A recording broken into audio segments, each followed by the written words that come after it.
Electric rice குக்கரில் ஒரு weekend நாங்கள் ட்ரை பண்ண இந்த மட்டன் ஸ்ட்ரோக் ஊற்றி செஞ்ச ஒரு நார்மல் பிரியாணின்னு சொல்லலாம், ஒரு புலாவ்னு சொல்லலாம். ஸோ நாங்கள் ட்ரை பண்ணி பார்த்தோம், சக்ஸஸ்ஃபுல்லாக வந்துச்சு. ஸோ இது எப்படி பண்ணோம் அப்படின்னு இந்த வீடியோவில் பார்க்கலாம்.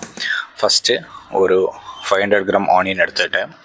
அதை நல்லா சாப் பண்ணி எடுத்துக்கிட்டு அதை நல்லாவே பார்த்தா எடுத்து வச்சு கட் பண்ணி வச்சுருந்தோம். தென் ஒரே ஒரு டொமேட்டோ தான் எடுத்திருந்தேன்.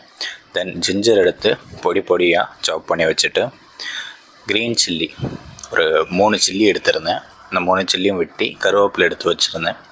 தென் வாங்கிட்டு வந்த மட்டனை நல்லா கழுவி ப்ரெஷர் குக்கரில் ஜிஞ்சர் கார்லிக் பேஸ்ட்டும் ஆனியன் அப்புறம் சால்ட்டு, பெப்பர், மஞ்சள் பொடி, மிளகு பொடி எல்லாமே போட்டு நல்லாவே பார்த்தோன்னா மிக்ஸ் பண்ணி ஒரு 5 மினிட்ஸ் ரெஸ்ட் பண்ண வச்சுட்டு திருப்பி அந்த 5 மினிட்ஸ் ரெஸ்ட் பண்ணதில் நம்ம சாப் பண்ணி வச்சுருந்த ஆனியனை கொஞ்சமாக போட்டு மிக்ஸ் பண்ணி எடுத்துக்கிட்டேன்.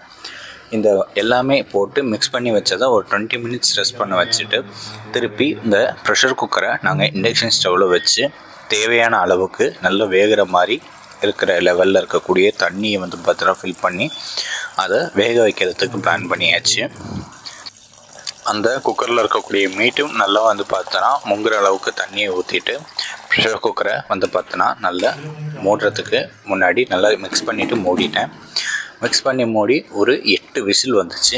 8 விசில் வரையும் வச்சுட்டு இப்போ செகண்டாக இந்த எலக்ட்ரிக் ப்ரெஷர் குக்கரில் நம்ம புலாவ் செய்கிறதுக்கு பிளான் பண்ணி ரெடி பண்ணிட்டோம்.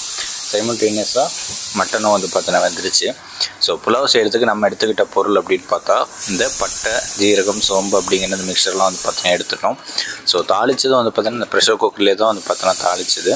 ஸோ இந்த ஃபஸ்ட்டு எண்ணெய் ஊற்றி கருவேப்பிலையும் அப்புறம் இந்த மசாலா ஐட்டம்ஸ்லாம் போட்டு ஆனியன் போட்டு நல்லா பார்த்தோன்னா ஒரு பாதி அளவுக்கு ஃப்ரை பண்ணுற மாதிரி வச்சு வெட்டி வச்சுருந்த பாதி தக்காளியும் போட்டு கொஞ்சமாக பீன்ஸும் அப்புறம் தண்ணி நல்லா கொதிச்சதுக்கப்புறம் எடுத்து வச்சுருந்த ரைஸு ஒரு ரேஷியோ பார்த்தோன்னா 1:3 ரேஷியோவில் பார்த்தோன்னா ரைஸ் ஊற்றிட்டு பக்கத்துலேயே நம்ம மட்டன் குழம்பு பார்த்தோன்னா குழம்பாக ஆக்கிறதுக்காக வெந்த மட்டனை குழம்பாக்கிறதுக்கு நம்ம ஆனியனும் தக்காளியெல்லாம் போட்டு ஃபஸ்ட்டு ஃப்ரை பண்ணி எடுத்தாச்சு.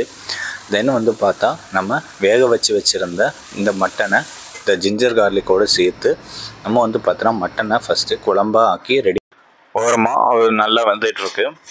ஸோ அப்படியே பார்த்தோன்னா நம்ம மட்டன் புலாவ், அதாவது மட்டன் புலாவ்னு ஏன் நான் சொல்கிறேன்னா மட்டன் வேவிச்ச தண்ணியை தான் நான் பார்த்தோன்னா அந்த ரைஸுக்கு யூஸ் பண்ணியிருந்தேன். ஸோ அதனால தான் மட்டன் புலாவ் அப்படின்னு சொல்கிறேன். தனியாக மட்டன் சைடில் ஒரு செமி கிரேவி மாதிரி வச்சுட்டு ரைஸ் நல்லா பார்த்தோன்னா ஒரு 20 மினிட்ஸ்லேயே ரைஸ் நல்லா குக் ஆகி நல்ல டேஸ்ட்டில் இருந்துச்சு. ஸோ நாங்கள் இது ஃபஸ்ட்டு ட்ரை பண்ணும்போது சக்ஸஸ்ஃபுல்லாக வருமா வராதா அப்படிங்கிற மாதிரி ஒரு பிளானில் இருந்தோம். பட் எடுத்து டேஸ்ட் பண்ணி பார்த்தோம், வேறு லெவலில் இருந்தது. ஸோ நீங்களும் பார்த்தோன்னா எலக்ட்ரிக் ரைஸ் குக்கரில் இந்த மாதிரி புலாவை செஞ்சு பாருங்கள், ஒரு நல்ல டேஸ்ட்டில் வரும். ஸோ மட்டன் கிரேவியும் டேஸ்ட் பண்ணி பார்த்தோம், நல்லா இருந்துச்சு. ஸோ இதுக்கு மேலே எப்போயாச்சும் டைம் இருந்தால் வேறு ஒரு ரெசிபியோட நம்ம மீட் பண்ணலாம். ஸோ சேனலை சப்ஸ்கிரைப் பண்ணுங்கள், சப்போர்ட் பண்ணுங்கள். பாய்.